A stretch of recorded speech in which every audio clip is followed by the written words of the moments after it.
There's a time to dance, time to cry, time to grieve, time to come.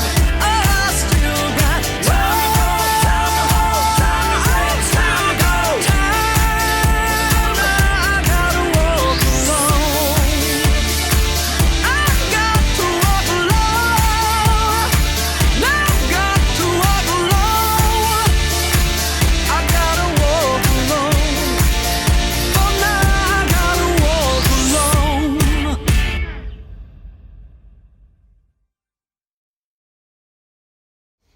Welcome back, brothers and sisters, to another Genesis video. Today we're going through chapter 14. And does anyone remember what happened last chapter, what we went through? Yeah, you want to recap? Okay, so Abraham. Yeah. Yeah, and it was Abraham. Yeah, but what happened? Abraham. Yeah, what happened? Abraham. Is anyone else? Robert? Abraham went from chapter 12. Abraham went from Babylon. Down to Babylon down to Canaan. Canaan, but his father went up to Haran. Yeah. Then Yeah. Abram went from Haran to Canaan. Mm. Then you remember what happened next? Lot went with him. Yeah. They ended up splitting up, going their different ways. Yeah, that was towards the end of the chapter. Yeah.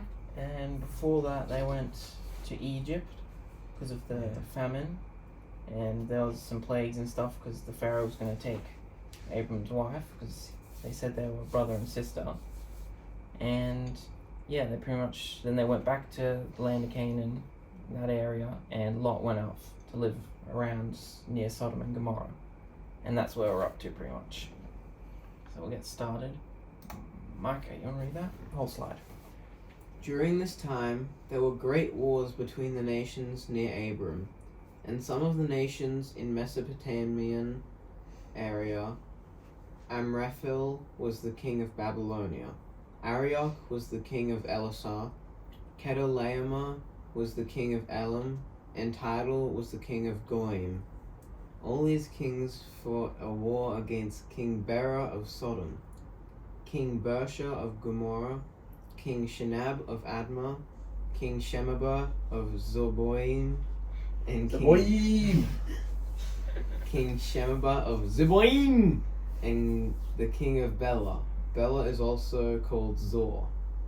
All these kings joined their armies in the valley of Siddim. The valley of Siddim is now the Salt Sea. These kings had served Ch14 for 12 years, but in the 13th year they all rebelled against him. So in the 14th year, King Ch14 and the kings with him came to fight against them. Ch14 and the kings with him defeated the Rephaites in Ashtaroth Karnaim. They also defeated the Zuzites in Ham. They defeated the What? They defeated the Amites in Shavah Kiriathaim, and they defeated the Horites who lived in the area from the hill country of Seir to El Paran. El Paran is near the desert. Then King Ch14 turned back, went to En Mishpat, that is Kadesh, and defeated the Amalekites. He also defeated the Amorites living in the Hazazon Tamar. Alright, so to shorten that and make it a bit more easy to understand, so there were five kingdoms near there around Sodom and Gomorrah in that area, and then there were these four bigger kings more near, as you can see here, where those red marks are. That's where the bigger kings are, and then down here I think is where all those other smaller ones were, and they had like a peace treaty or something with the bigger kings, but as I said, was it in the 14th year or 13th year they didn't want to keep paying and with the peace treaty. So the bigger kings came down, and they're fighting them now. So now they're going to war, and this is all happening around the area where Lot and Abram are. So we'll go to the next one. Luca, you want to read this? The whole slide. At that time, the kings of Sodom, Gomorrah, Admah, Zeboim, and Bela Zor joined together to fight against the enemies in the valley of Siddim. They fought against the four Mesopotamian kings, so they were 4 kings fighting against 5. And the 4 kings set up booby traps by filling many holes with tar. When the kings of Sodom and Gomorrah and their armies ran away, some of the soldiers fell into these holes, but the others ran away to the mountains. So they've come to the valley of Siddim. They've got all their armies, all the smaller kingdoms and the larger ones. They've come together to fight. And so those bigger ones that I showed you before on the map, those 4 big kingdoms, they set up traps around the area, holes with tar in them, so it would be like really sticky, they get stuck.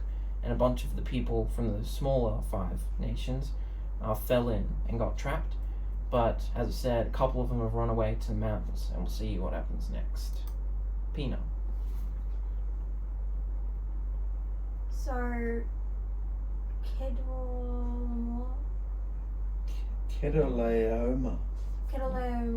and his armies took everything that the people of Sodom and Gomorrah owned. They took all their food and clothing and left. Lot, the son of Abram's brother, was living in Sodom, and they captured him. They also took everything he owned and left. One of the men who had escaped with Abram, the Hebrew, went to Abram, the Hebrew, and told him what happened. Abram was camped near the trees of Mamre and Amorite. Mamre, Eshcol, and Anna had made an agreement to help each other, and they also made an alliance with Abram. So they've captured all the people and raided the area of Sodom and Gomorrah, that kingdom and those smaller kingdoms, and they've took everything, and they've captured Lot, Abram's nephew, yeah. And then, so one of the guys who ran up the mountain came to Abram and told him what happened, and we're about to go and see what Abram's going to do. But it also says that he had an alliance with a couple of the smaller nations around. And before we go into that, I wanted to look into how the guy calls him the Hebrew, which is one of the first times that's mentioned in the scripture. So, Abram the Hebrew. Now, why was Abram referred to as the Hebrew? Where did this term come from? Well, back in those times, if there was a nation of many people, they would be called by a name after their forefathers. The word Hebrew originates from Abram's ancestor, Eber, also known as Heber. Thus, Abram and his people were called Heberites, or Hebrews, just like the descendants of Canaan were called Canaanites, or the descendants of Ishmael were called Ishmaelites. This is also how the original language came to be, which we were talking about with Chris the other night. Back in the time of Nimrod, Eber refused to help with the building of the Tower of Babel, so that his language was not confused when it was abandoned. He and his family alone retained the original human language. That's interesting.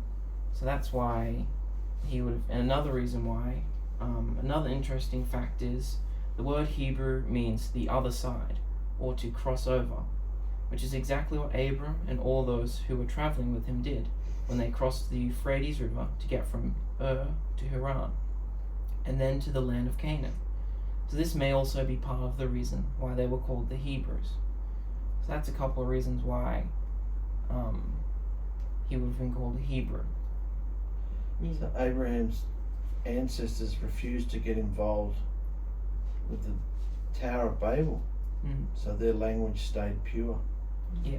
Wow, And that's why amazing. it was named, the original language was named Hebrew, after Eva, and also the Hebrews. So that's why that guy would have called him the Hebrew, Abram the Hebrew. Alright. And Robert, your turn. When Abram learned that Lot was captured, he called all his family together. There were 381 trained soldiers. 318 trained soldiers. He led the men and chased the enemy all the way down to Dan, to the town of Dan.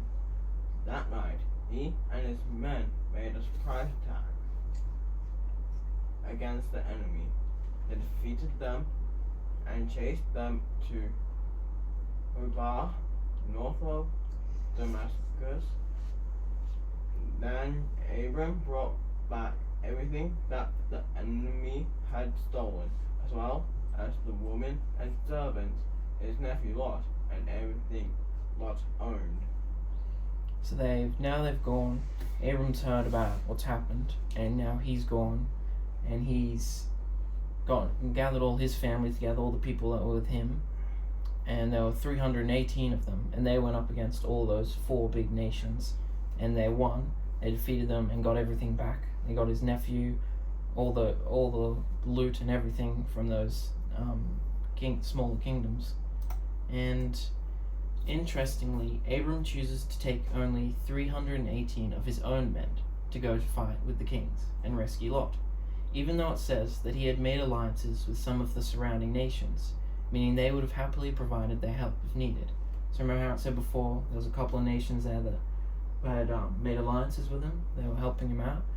So it shows how much Abram's people have already grown in the short time since they left his father's land. He didn't really need their help. It shows how big they've grown already. And not all of these people were Abram's close relatives. Most likely a lot of them were servants and slaves and their children. Abram would have purchased and owned many servants and slaves, which are considered part of the family. Now, because of the familiar history of brutal slave labor, we get a very distorted idea of what slavery was like back in these times. Slavery among the Hebrews was not far from modern-day adoption, where someone often pays a mother for the right to adopt her child, or at least pays for all her medical expenses during pregnancy and delivery, plus a strip end.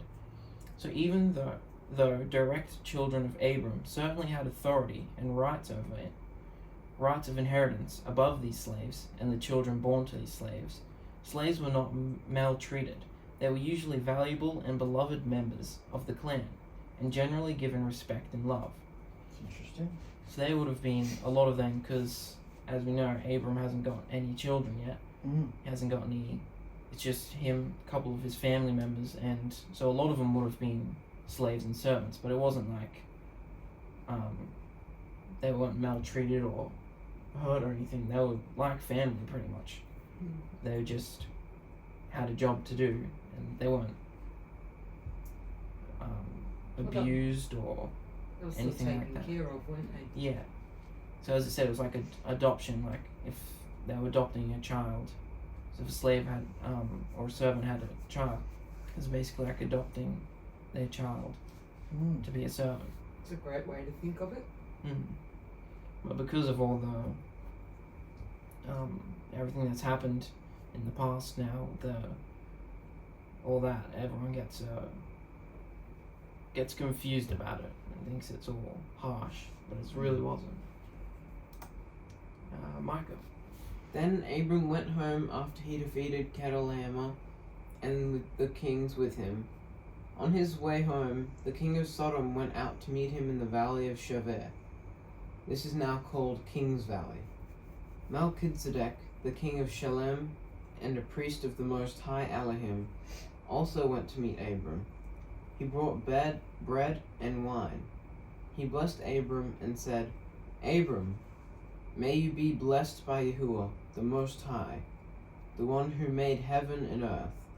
And we praise the Master Yahuah, who helped you defeat your enemies. So they're heading home now after just defeating those kings.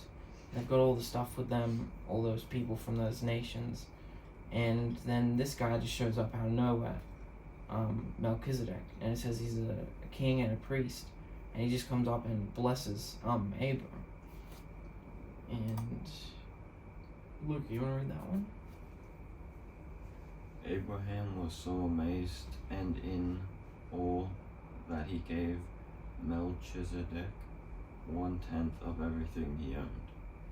Then the king of Sodom said to Abraham, "Take all of the possessions and treasures that you have gained from my enemies, but please return our people."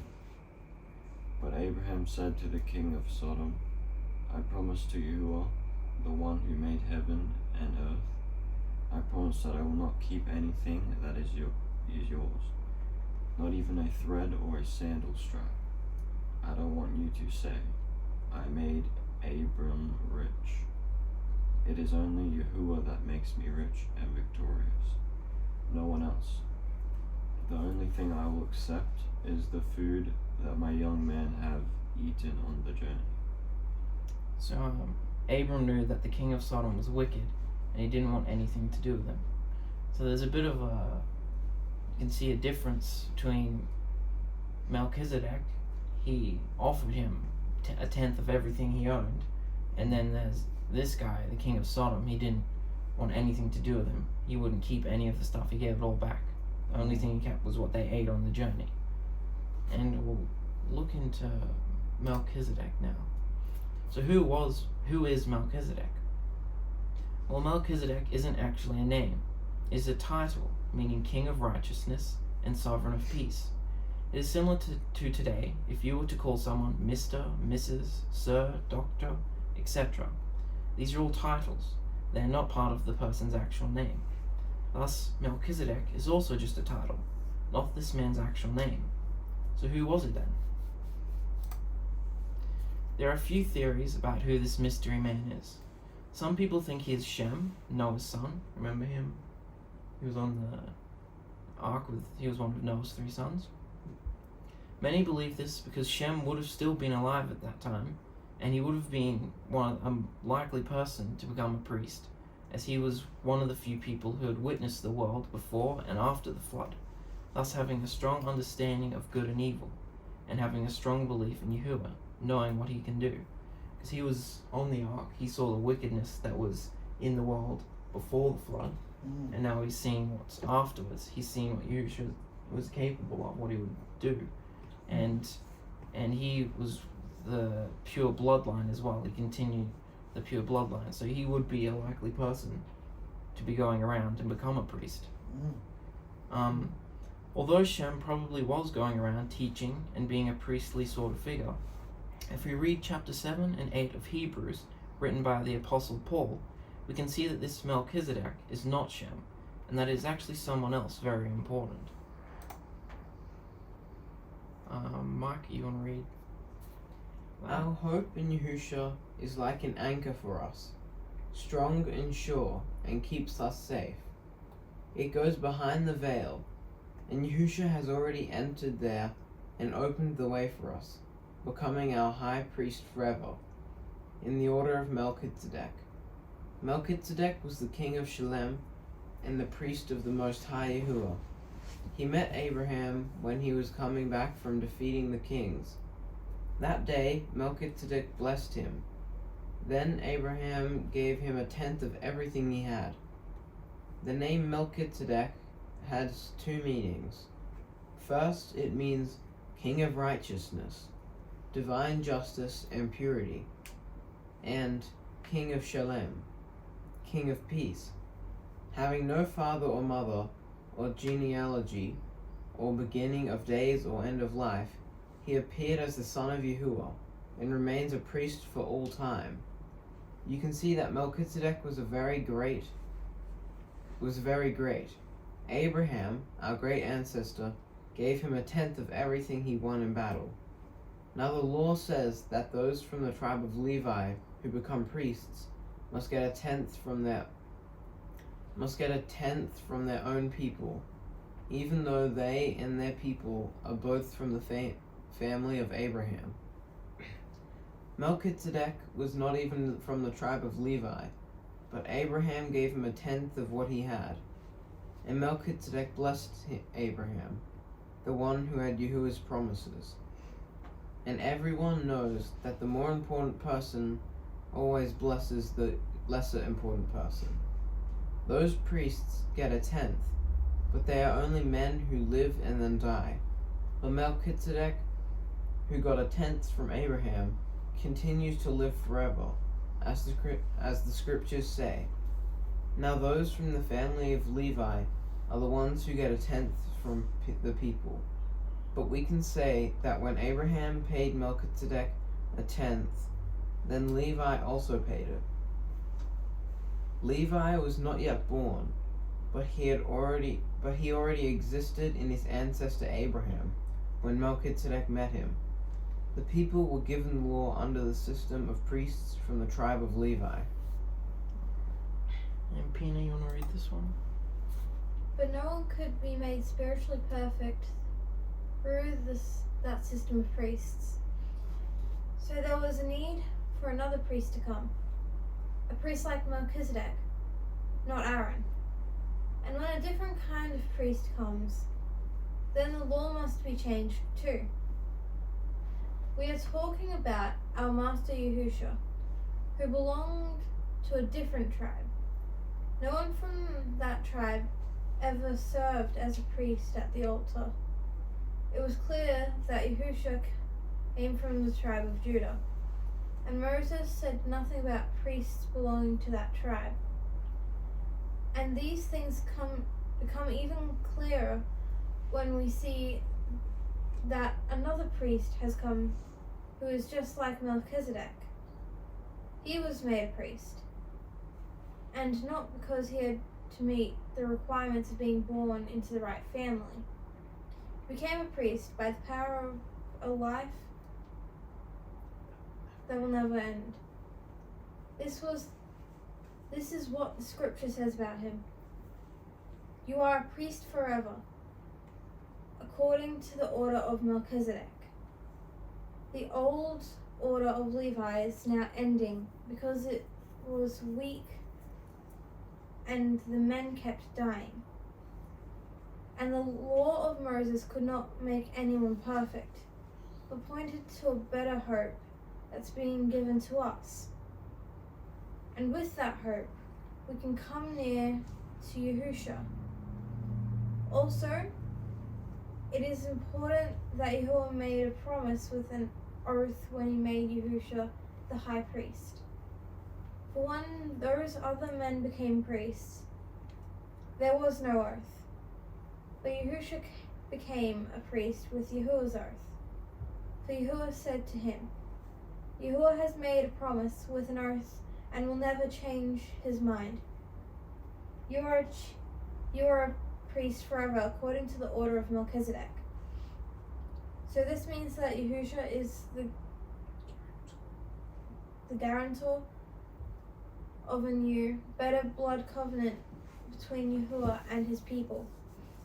Also, when one of those other priests died, he could not continue being a priest. So there were many of those priests. But Yahusha lives forever and will never stop serving as a high priest.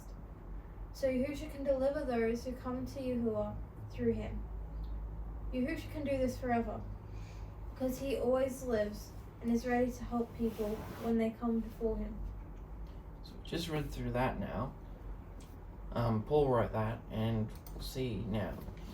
Now that we've read what Paul has said about Melchizedek, it shows that this man was definitely not Shem. We can tell this because Paul says that this man had no father or mother, no genealogy, no beginning of days, and no end of life. Well, we all know where Shem came from. He was Noah's son, born before the flood. And it is said that he died 35 years after the death of Abraham. So that doesn't make sense, because we know when Shem was born and died, we know who his parents are. And Paul also says that Melchizedek continues to live forever. He said that quite a few times in there, that the order of Melchizedek continues to live forever and continues to live on forever, and that the other priesthoods, they just were weak and kept dying. Yeah. So that rules out Shem, because he died. It is also written that Melchizedek appeared as the son of Yahuah. So if this man is not Shem, then who is he? Who do we know as the son of Yahuah? Someone who, even after being killed, still continues to live forever. That's right. Melchizedek is Yahusha. Now obviously this is a supernatural occurrence, because as we've been reading in the Gospels, Yahusha was born in the flesh 2,000 years from this event, through Mary and Joseph. He wasn't just wandering around on the earth for thousands of years under the title Melchizedek. So we've been reading, we know Yahusha was born in the flesh, and then in the Gospels we've been reading about that. So he wasn't just walking around, he wasn't born back then, just showed up out of nowhere and was walking around waiting 2,000 years, and then he got his followers. So we can see that this, along with other similar events in the scripture, when, for example, when he wrestles with Jacob in a couple of chapters, is a supernatural apparition of Yahusha. An apparition is a remarkable or unexpected appearance of something or someone. And in Hebrew it also says beauty, excellency, esteemed, goodly, honor, majesty, humble, and presence. Wow. So we can see this is a supernatural, it's supernatural, just like a lot of the things that we've been reading in all the scripture. He wasn't, as I said, wandering around. It wasn't his fleshly body that came 2,000 years ago. But it was still him, just under that title. Wow. And another interesting point that Paul mentions is that the more important person blesses the lesser important person. Now, back in those times, Abram was pretty important. He had probably the strongest belief out of anyone then, and Yahuah had blessed and promised him that he would be a great nation and his name would be famous. And he was one of the, he started all the Belief? So how important must Melchizedek be if he's the one giving out blessings to Abram? He must be pretty important.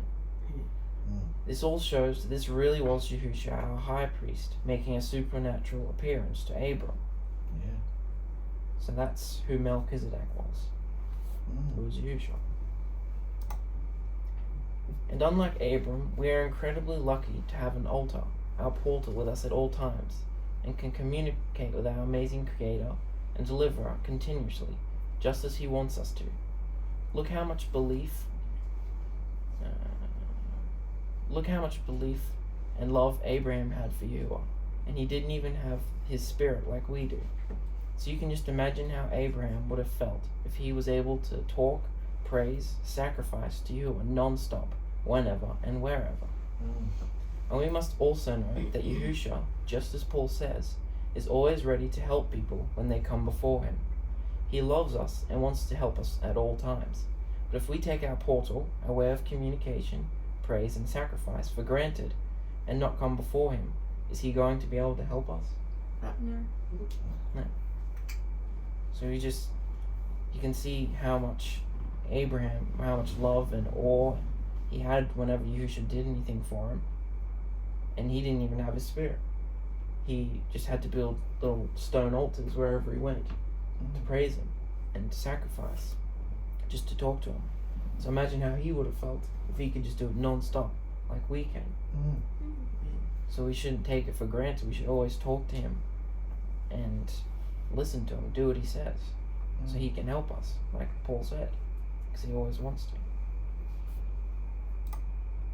And that's everything. So what do you guys think of? Fantastic research, John. Wow. Fantastic. Mind blowing. I had no idea about half of that. That was amazing. I had no idea that Melchizedek was Yahusha. I thought it was Shem. Yeah, I thought that as well. But then, after looking into it and reading what Paul wrote, so Well, yeah, love bringing all the Hebrew stuff in from Paul. That was great. Just Proves show- it, doesn't he? Yeah. Wonderful. Yeah. Amazing, mate. Amazing about the Hebrew language. Yeah. So the whole world comes from what? Adam. Who spoke? Hebrew. Hebrew. What do you call that today?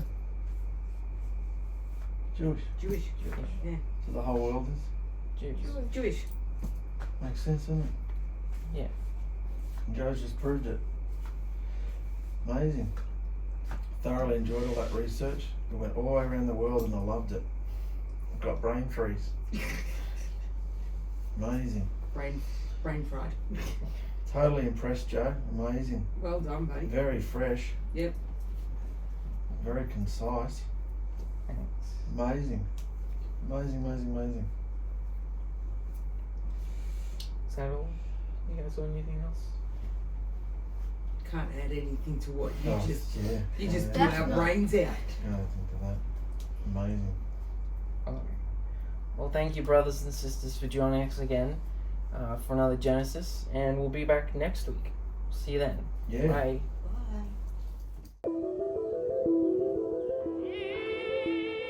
In the very beginning, Yahuah our Elohim created everything.